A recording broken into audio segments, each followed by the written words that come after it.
Next జలవనరుల శాఖ water రిసోర్సెస్కి సంబంధించి పోలవరం ప్రాజెక్టులో నిర్వాసితులైనటువంటి వారికి గతంలో ఉన్నటువంటి పాలసీతో పాటు ఇంకొక అడిషనల్గా ఆప్షన్ ఇవ్వడం జరుగుతూ ఉంది. అంతకుముందు ఇల్లు మనమే కాలనీ డెవలప్ చేసి మనమే ఇల్లు నిర్మించే వాళ్ళము. వాళ్ళు ఒకవేళ ఇండిపెండెంట్గా కట్టుకోవాలి అని అనుకుంటే వాళ్ళకి ఇల్లు నిర్మించడానికి యూనిట్ ధర 2.85 లక్షల నుంచి 3.57 లక్షల వరకు పెంచడం జరిగింది. దాంతోపాటు R&R కాలనీలో కాకుండా మేము బయట కట్టుకోవాలి అనుకునే వాళ్ళు ఎవరైనా ఉంటే వారికి హౌస్ సైట్కి ₹1,00,000 నుండి 2 లక్షల వరకు పెంచడానికి క్యాబినెట్ ఆమోదం తెలిపింది. వాటర్ రిసోర్సెస్లోనే మనకి పుష్కర లిఫ్ట్ ఇరిగేషన్ మెయిన్ స్కీమ్లో ఎస్కేప్ ఛానల్ నిర్మాణం చేపట్టడానికి మనం గతంలో ఇచ్చినటువంటి వర్క్లో ఇవాళ ఎస్కేప్ ఛానల్ అవసరం ఉంది అనేటువంటిది నిపుణులు చెప్పడంతో అక్కడ పనిచేస్తున్నటువంటి కంపెనీకే నామినేషన్ పద్ధతి మీద ఇవ్వాలని చెప్పేసి నిర్ణయం జరిగింది. అది దాదాపు 4.7 కోట్ల రూపాయలు. ఎందుకంటే సీజన్ లూజ్ అవ్వకుండా మనం వర్కింగ్ సీజన్లోనే ఎఫెక్టివ్గా ఆ వర్క్ మొత్తం కంప్లీట్ చేయాలి అనేటువంటి ఉద్దేశంతో 4.71 నామినేషన్ మీద ఇవ్వడానికి నిర్ణయం తీసుకోవడం జరిగింది. దాంతోపాటు మరి Handri Neeva Sujala Sravanthi project Punganur branch canal 26వ కిలోమీటర్ నుంచి 75వ కిలోమీటర్ వరకు కాంక్రీట్ లైనింగ్తో ఆధునీకరించడం కోసం గతంలో 207 కోట్ల రూపాయలకి ఎస్టిమేట్లు మంజూరు చేస్తే అవి రివిజన్ అక్కడ ఉన్నటువంటి మట్టి పొరలు ఇవన్నింటినీ అంతకుముందు షార్ట్ క్రీటింగ్ మెథడ్లో కంప్లీట్ చేయాలనుకుంటే నిపుణులు అది షార్ట్ క్రీటింగ్ కాదు రీఇన్ఫోర్స్డ్ కాంక్రీట్ వాడాలి అని చెప్పడం మూలాన ఆ రివిజన్ చేయడం జరిగింది. దానికి 309 కోట్ల రూపాయలకి పెంచడం జరిగిందంటే దాదాపు 100 కోట్ల రూపాయలు అదనానికి పెంచడానికి క్యాబినెట్ అనుమతి ఇవ్వడం జరిగింది. ఇక రెవెన్యూ శాఖకు సంబంధించి తిరుపతి జిల్లా రేణిగుంట దగ్గర ఒక స్పోర్ట్స్ స్కూల్ పెట్టడానికి సంస్థ ముందుకు వచ్చింది. సన్ రైజ్ ఎడ్యుకేషనల్ ఇనిషియేటివ్స్ వాళ్ళు రెగ్యులర్ ఎడ్యుకేషన్తో పాటు కేంబ్రిడ్జ్ ఉంటుంది, IB ఉంటుంది. ఇవి రెండు ఉంటూ స్పోర్ట్స్ ఇనిషియేటివ్ చేపట్టడం జరుగుతుంది. వాళ్ళకి మార్కెట్ ధర ప్రకారం అంటే దాదాపు ఎకరాకు 1,12,00,000 రూపాయలు చొప్పున 10 ఎకరాలు ఇవ్వడం జరుగుతుంది. అంటే దాదాపు 11,36,00,000 రూపాయల విలువని నిర్ధారించడం జరిగింది. వాళ్ళకి మార్కెట్ విలువకి భూమి ఇవ్వడానికి క్యాబినెట్ ఆమోదం తెలిపింది. బేసిక్గా స్పోర్ట్స్ సెంట్రిక్ స్కూల్ వాళ్ళు నిర్మాణం చేస్తామని చెప్పడం మూలన. దెన్ అట్లానే కడప జిల్లాలో ఆధునిక డంపింగ్ యార్డు కోసం మున్సిపల్ కార్పొరేషన్కు దాదాపు 92 ఎకరాలని కేటాయించడం అనే కాస్ట్ బేసిస్ మీద మున్సిపాలిటీకి ట్రాన్స్ఫర్ చేయడం జరుగుతుంది. అట్లానే ప్రకాశం జిల్లాలో 22 ఎకరాలు దాదాపు APIIC ఇండస్ట్రియల్ హబ్కి కావాలన్నారు. దాన్ని కూడా మార్కెట్ విలువ ప్రకారం 13,98,000 ఎకరాకు చొప్పున వాల్యుయేషన్ వేయడం జరిగింది. 22 ఎకరాలకి దానికి దాదాపు 3 కోట్ల రూపాయలు. దెన్ అట్లానే చిత్తూరు జిల్లా యాదమరి మండలంలో Andhra Pradesh state trade promotion corporation వాళ్ళకి ఫ్రూట్ ప్యాకింగ్ అని అసెప్టిక్ ప్యాకింగ్ అని ఈ అప్గ్రేడేషన్ యూనిట్ కోసం వాళ్ళు కొంత భూమిని అడిగితే ఎకరాకు 1,50,000 చొప్పున వాళ్ళకి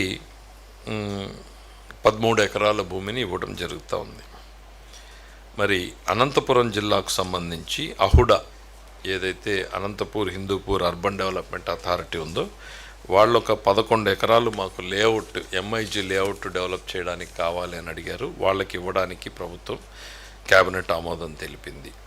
మరి అట్లానే ఏలేశ్వరం కాకినాడ జిల్లా ఏలేశ్వరం రిజర్వాయర్లో కేజ్ కల్చర్ ఏర్పాటు చేసేటువంటి ఫిష్ ఇన్ ఇండియా సంస్థకి ఆ కేజ్ కల్చర్ దానికోసం 10 ఎకరాల ప్రభుత్వ భూమిని కేటాయించడానికి ఆమోదం తెలిపింది. దాన్ని కూడా 10% ఆఫ్ ది మార్కెట్ వాల్యూ మనకి రేటు డిసైడ్ చేయడం జరిగింది.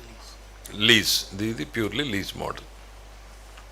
దెన్ కాకినాడ అర్బన్లో ప్రభుత్వ భూమిని కోర్టు కాంప్లెక్స్కి కోర్టు రెసిడెన్షియల్ అకామిడేషన్ పర్పస్కి వాళ్ళకి దాదాపు ఒక 50 సెంట్లు ఆ రకంగా వివిధ అవసరాల కోసం వాళ్ళకి భూమిని కేటాయింపు చేయడం జరిగింది. మరి విజయనగరం జిల్లా, మరి ఒంగోలు జిల్లా, ఒంగోలు జిల్లా మరియు కర్నూలు జిల్లా, తూర్పుగోదావరి జిల్లా, ఏలూరు, పార్వతీపురం, మన్యం ఇవన్నింటిలోనూ తెలుగుదేశం పార్టీ కార్యాలయాల నిర్మాణాలకు చొప్పున అడిగినప్పుడు యాజ్ పర్ ది పాలసీ 33 సంవత్సరాలకి లీజ్ ప్రాతిపదికన ఇవ్వడం జరిగింది. దీంతోపాటు కృష్ణా జిల్లాలోని మచిలీపట్నం టౌన్లో 1.5 ఎకరాల ప్రభుత్వ భూమిని భోగరాజు పట్టాభి సీతారామయ్య మెమోరియల్ ట్రస్ట్కి లీజ్ ప్రాసెస్న, ఎందుకంటే ఆయన ఆంధ్రా బ్యాంక్ ఫౌండరు, సో వాళ్ళు అక్కడ ఆయనకి స్మృతిగా నిర్మాణం చేపట్టాలంటే లీజ్ బేసిస్ మీద ఇమ్మని చెప్పి నిర్ణయం తీసుకోవడం జరిగింది. అన్ని దగ్గరలో 1 ఎకర్ అనుకుంటా, కాదు కదా, 2 ఎకర్స్ ఒక దగ్గర, 1.61 ఎకర్స్ ఒక దగ్గర, 2 ఎకర్స్ ఒక దగ్గర, 1.5 ఎకర్స్ ఒక దగ్గర, 1.5 ఎకర్స్ ఒక దగ్గర, 2 ఎకర్స్ ఒక దగ్గర, 2 ఎకర్స్ ఒక దగ్గర, average that is the lease. దెన్ మన పరిశ్రమలు, వాణిజ్యం సంబంధించి కొప్పర్తి ఇండస్ట్రియల్ ఎస్టేట్లో ఏపీఐఐసి చేపడుతున్నటువంటి డ్రింకింగ్ వాటర్ అండ్ ఈ ఇండస్ట్రీస్ వాటర్కి సంబంధించి ఆల్రెడీ వాళ్ళు వర్క్స్ చేస్తూ ఉన్నటువంటి దానికోసం లోన్ తీసుకునేటువంటి దానికి వెళ్తే దానికి 75 కోట్ల రూపాయల రుణం తీసుకోవడానికి వాళ్ళు ప్రపోజల్స్ పెడితే దాన్ని రాటిఫికేషన్కి రావడం జరిగింది. దాన్ని రాటిఫికేషన్ చేయడం జరిగింది. దాంతోపాటు సత్యసాయి జిల్లాలో కేంద్ర ప్రభుత్వ సంస్థ DRDO తరఫున వాళ్ళు చేపడుతున్నటువంటి డిఫెన్స్ పరిశ్రమ కోసం 350 ఎకరాలు ప్లస్ 300 దాదాపు 600 ఎకరాలు కేటాయింపు కావాలి అనేటువంటిది కేంద్ర ప్రభుత్వ సంస్థ DRDO అడిగితే దాన్ని కేటాయించడానికి ఇన్ ప్రిన్సిపల్గా క్యాబినెట్ ఆమోదం తెలిపింది. దెన్ పోర్ట్స్కి సంబంధించి శ్రీకాకుళం జిల్లాలోని బుడగట్లపాలెం, అనకాపల్లి జిల్లాలోని పూడిమడక, ప్రకాశం జిల్లాలోని కొత్తపట్నం 3 ఫిషింగ్ హార్బర్ల నిర్మాణానికి రివైజ్డ్ అడ్మినిస్ట్రేటివ్ శాంక్షన్ ఇవ్వడం జరిగింది. అది అంతకుముందు గతంలో 1150 కోట్లకు ఉంటే ఇవాళ 1586 కోట్లకి రివిజన్ చేయడం జరిగింది. దాదాపు 12,700 మంది మత్స్యకారులకు జీవనోపాధికి ఈ ఫిషింగ్ హార్బర్లు డైరెక్ట్గా ఉపయోగపడతాయనేటువంటిది భావించి ఈ ప్రభుత్వం ఈ నిర్ణయం తీసుకోవడం జరిగింది. దాదాపు 2,500 ఫిషింగ్ నౌకలకి ఇది ఉపయోగకరంగా ఉంటుంది. దెన్ అగ్రికల్చర్కి సంబంధించి కిసాన్ డ్రోన్లతో విలేజ్ లెవెల్ ఫార్మ్ మెషినరీ బ్యాంకులకి మనం 24-25లో టెండర్లు పిలిచి ఆ ప్రోగ్రెస్ నడుస్తూ ఉన్నటువంటి ప్రక్రియలో కేంద్ర ప్రభుత్వం దగ్గర నుంచి మనకి ఇంకా డబ్బులు మిగిలి ఉన్నాయి. వాటిని యూజ్ చేసుకోవడానికి మనకు సద్వినియోగం చేసుకునే అవకాశం ఉంది అంటే అవే నిబంధనల ప్రకారం వాళ్ళకి ఈ సీజన్ ఎక్స్టెండ్ చేశాం. So that we can make the better utilisation. దాదాపు 14 కోట్ల రూపాయలు మనం యూటిలైజ్ చేసుకోవచ్చు అని అంటే వారికి గతంలో ఇచ్చినటువంటి సంస్థకే ఎక్స్టెన్షను ఈ ఇయర్కి కొనసాగించడం జరిగింది. Next energy. దీంతో డిస్కామ్స్కి ఏదైతే ఆర్ఈసీ నుంచి లోన్ 7,000 కోట్ల రూపాయలకి లోన్ తీసుకోవడానికి ప్రభుత్వం షరతులతో కూడినటువంటి హామీ ఏదైతే ఇచ్చిందో దాన్ని ఎక్స్టెన్షన్ చేయడం జరిగింది. ఇవి బ్రాడ్గా ఇవాళ క్యాబినెట్లో తీసుకున్నటువంటి నిర్ణయాలు. Thank you. మీకు డీటెయిల్ నోట్ ఇవ్వడం జరుగుతుంది. ఇంకేమన్నా క్లారిఫికేషన్ అవసరమైతే commissioner. Let me complete my briefing first.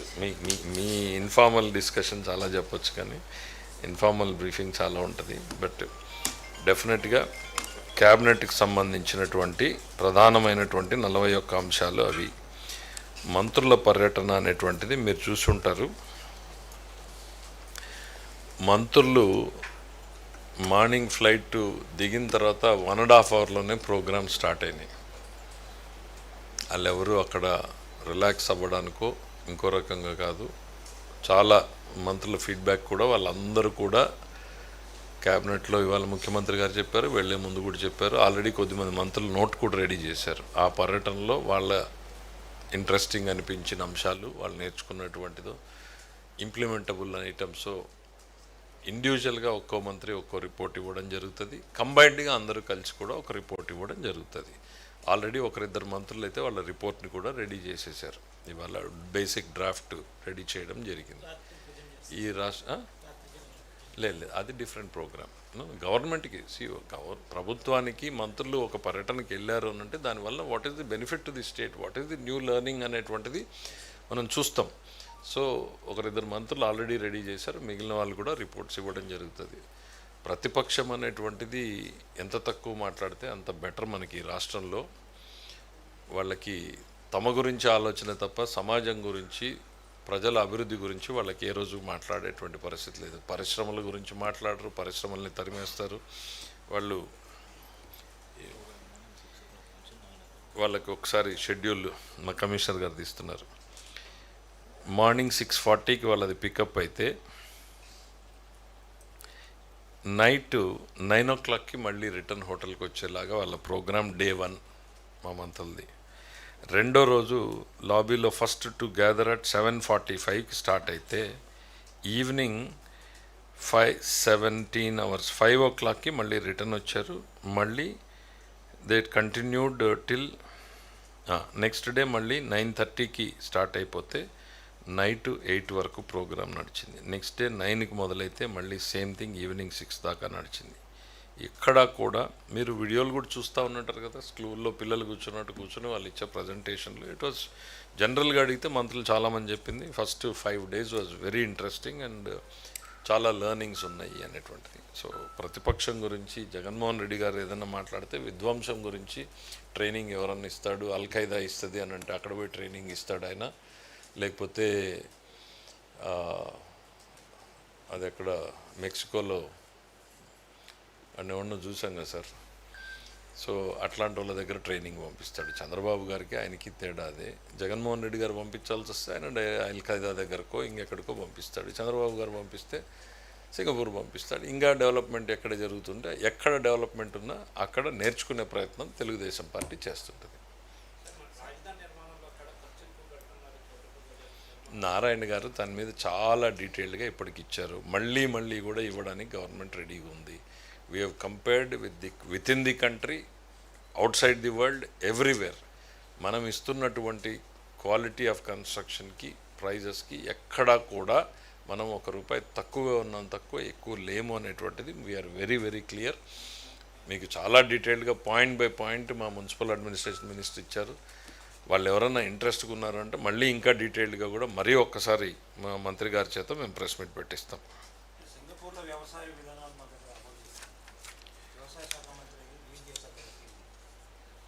నేను ఎన్ని శాఖలు చెప్పాను, మీరు ఎన్ని శాఖల గురించి రాసుకున్నారు, మీరు ఏ పత్రిక నుంచి వచ్చారో తెలీదు. అది కూడా అంతే.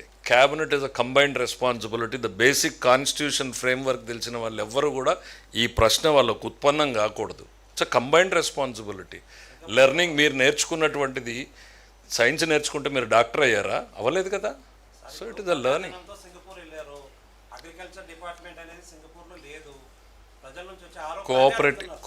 కోఆపరేటివ్ డిపార్ట్మెంట్ లేదా?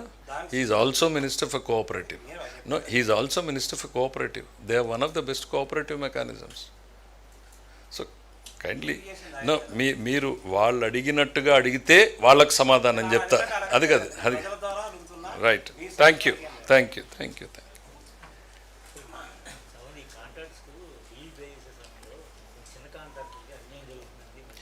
హయ్యెస్ట్ ప్రయారిటీ మార్చ్ 31న వాళ్ళు 3 అసోసియేషన్లు ప్రెస్ మీట్ పెట్టి ధన్యవాదాలు చెప్పారు. మేము అడగకుండానే చిన్న కాంట్రాక్టర్లందరికీ పే చేశారు అనేటువంటిది. గతంలో పెట్టిపోయిన బకాయిలన్నింటినీ కూడా క్లియర్ చేశాం. ఆర్థిక శాఖకు సంబంధించి priority is given to the small contractors. మీరు వెళ్ళి వాళ్ళే ప్రెస్ మీట్లు పెట్టారు కదా, మాకు ఎవరికి కూడా తెలియదు. We do our duty. ఉన్నటువంటి పరిమితమైన నిధుల్ని మ్యాక్సిమం, బికాస్ వాళ్ళకి సస్టైనింగ్ కెపాసిటీ తక్కువ ఉంటుంది, పెద్దవాడికి బ్యాంకింగ్ సపోర్ట్ ఇంకోటి ఉంటుంది. సో కాబట్టి మా ప్రయారిటీ ఎప్పుడు కూడా స్మాల్ టైం కాంట్రాక్టర్స్ పరంగానే ఉంటుంది. అదే రకంగానే మేము రిలీజెస్ కూడా చేయడం జరుగుతుంది. Thank you. ఫోకస్ని షిఫ్ట్ కానివద్దండి. మీకు రాజకీయం ఏమైనా ఉంటే ఇంకోటి డీటెయిల్డ్గా మాట్లాడతాను. Thank you.